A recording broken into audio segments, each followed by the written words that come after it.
Hi. When I'm not a writer, I'm a history teacher in England, where I've had work on military history published. My novel, Pax Romana, is a book of the film, an epic story spanning the crucifixion to the Jewish revolt. Concording to known historical fact, it purports to be the recently discovered autobiography of Roman tribune Drusus Marcella, a man who saw the great events of his time firsthand, the man who married Abigail of Nazareth, one of Jesus' younger sisters, and who fought with the legions from Judea to Britain and back again. This edited extract from Pax Romana is a combination of Drusus' original manuscript and narrative written up from the film's screenplay. As it commences, Drusus and Abigail have been reunited after 20 years when each thought the other dead, and the Romans were about to attack the evil Druid stronghold of Mona, an island located off the coast of modern-day North Wales.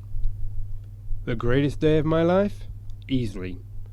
The gods had returned to me my beloved Abigail, and our boy Julian and I were going into battle, side by side as father and son. Could life get any sweeter? Even now, years later, I very much doubt it. There is a rather smug assumption, made by those gullible to propaganda, that fighting barbarians isn't much of a challenge, that it's a walkover. This is a lie, for they fight tenaciously. Yes, we Romans usually win, but they resist stubbornly, because they know that to lose is to lose all. With no retreat possible, this was their last stand. Like cornered animals, they were dangerous, having no way out. You see, sending their children away was tactically sound as well as compassionate. Nothing to lose, nothing to defend. And there was also that treacherous strip of tidal water to cross. It was getting light as Drusus made his way down to the shore. The landing craft had already been dragged out from their hiding places onto the beach. The troops, legionaries and auxiliaries alike, were lined up ready to embark. All was order and plan, bustle and purposeful activity. No plan survives intact first contact with the enemy. The confusion wouldn't start until they hit the beach. Drusus located his boat and climbed aboard. "Ready, son?" he proudly asked Julian. Ready, if little tired from being up all night. Still, it's not every day one gets to meet one's dead mother. It's been a night to remember. Drusus guiltily hid his concerns for Abigail. Mind on the battle, he chanted a silent prayer to Mars. Julian sensed his distraction. You've done your bit for the Empire, and you've got her to live for. Like an old friend, he clasped his father's arm. You don't have to do this. Yes, I do, Drusus clasped back. I missed sharing battle with your grandfather, I'll not miss it with you. He waved the family ring at his son. We're Marcellas, remember? Julian felt relieved. His first big combat, and he was afraid. Having the old man along for the ride helped. He felt reassured, not inhibited. "Okay, men," he shouted back to his contingent. "We've got Senior Tribune Marcella with us. Let's show him and all the other oldies were as worthy as they were when they took this province 17 years ago. There was a muted response to his exhortation, and despite his desire for Julian to run the show, Drusus intervened. Experience. Anything to improve their chances of survival. "I know amphibious assault isn't to your liking, men, but it's got to be done. It's easy. Just get ashore, form up and follow your drill. They've no artillery to hit us on the way in, it's plain sailing." His pun was lost on them. The mulus, the rank and file, the ordinary soldiers, they knew they were crossing Neptune's treacherous realm. "Are you with us?" Julian rallied. A slightly more positive response. "I can't hear you," Julian harangued. "Over there is the Druids' gold hoard. Kill them and help yourselves. Wanton priestesses, yours to savour. Human sacrifices to avenge. Who knows, maybe even grateful patricians to liberate. Think of the spoils. Think of the booty. Clio, the muse of history, she rides with us. Think of the glory." At last he was speaking their language, albeit a probable lie. A healthy cheer, though not an enthusiastic one. All along the line, boat commanders were pulling the same trick. It may not convince the grizzled old veterans, but it helped the recruits. The sad reality was the Britons had little worth taking, save their lives and their freedom.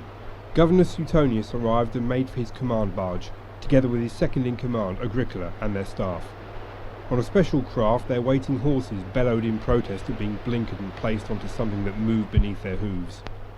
An eerie silence fell over the little fleet. Like all good commanders, Suetonius was leading from the front. "Let's just finish this," the governor shouted. "Let's finish the bastard Druids once and for all." On that command, a soldier on his boat started beating his shield with his sword, and they pushed off into the water. The next boat along took up the refrain and launched, followed by the next, then the next, until the water was covered with them, the rowers paddling for all they were worth to rapidly pass the physical and psychological barrier of the strait. At the far end of the channel, Candace's cavalry, partly by fording the shallows and partly by swimming their horses, advanced to gain a first footing on the island. On the opposite shore the Britons waited, prepared for action. A strange chant assaulted Roman ears.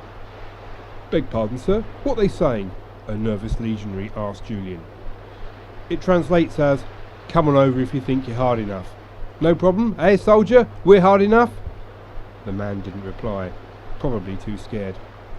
Priestesses and druids raced and screamed through the British ranks in funeral apparel, their hair loose to the wind, flaming torches in their hands, high as ravens on hallucinogenic mushrooms and their barbaric religion. Their whole appearance resembled the frantic rage of the Furies. The novelty of the sight struck the superstitious Munis with awe and terror. They stood in stupefied amazement, their limbs numb, riveted to one spot, each a mark for an enemy archer, each no longer confidently banging his shield. 2/3 of the way across, no turning back now. The first arrows came in to be easily deflected by shields. "Bloody Hades," a young legionary next to Drusus expressed the collective opinion. "This is nothing, soldier," Julian reassured. "You should see their mothers-in-law." His confident informality helped spread calm. "Come on," Drusus urged. "Beat those shields. Show the buggers we're not to be trifled with." The druids ranted on the shore, hands uplifted, invoking their gods and pouring forth horrible imprecations. Apprehension gripped the Roman fleet. Apprehension leads to indecision. Indecision leads to fear. Fear leads to premature death. This was the Britons' best chance to win, and they fully intended to grasp it with both hands. Intimidation? They all sensed it. "Are you men or bloody Virgos?" the governor screamed at his silent contingent. Other officers took up his cry, and by such exhortations diffused a new vigour into the ranks. Then it happened. With mutual reproaches and promises of booty, the men inflamed each other to valour. The shield beat began again. They felt the disgrace of yielding to a troop of women and a band of fanatic priests. Thud. The first landing craft touched the far bank. Thwack. Incoming javelins. Little damage at this range. Down fell the ramps. Out piled Mulus. Just in time too, for down onto the muddy beach, death or glory, screaming and painted, charged the angry Britons. Demon take order now, no time to properly form up, but this was where months of hard training paid off. Man to your left, man to your right, push with the shield, thrust with the sword, then step forward. Repeat ad nauseam. With no retreat possible, a wall of shields and stabbing sword points was established and held. "Impetus!" Suetonius shouted. "Forwards! Now let's move off the beach!" At his command, the Aquilifers, the standard bearers, they did their vital job. They advanced from the boats with impetuous fury, the men falling in behind lest they suffer the unendurable disgrace of losing one of the precious standards.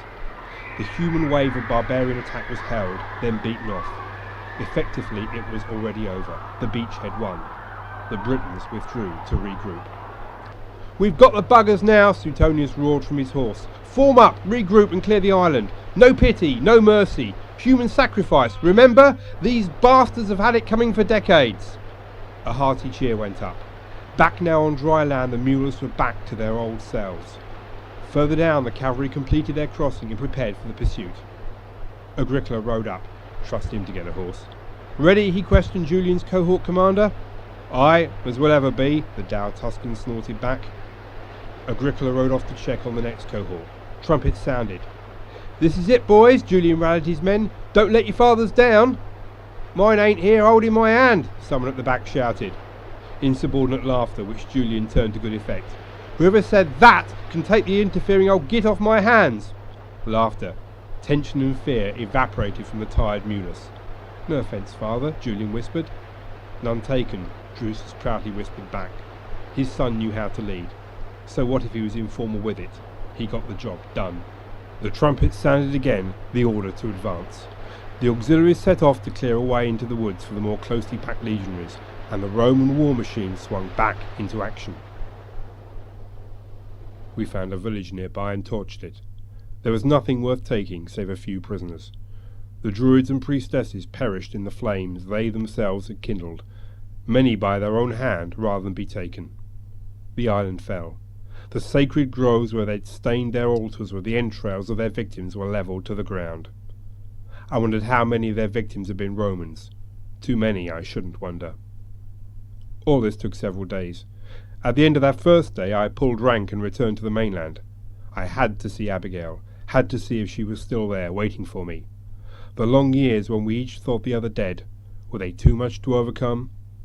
On the way back across the strait I prayed to the gods, to her god, and to every other bloody god I could think of that she'd remained, that we could be together again. Such is the power of love.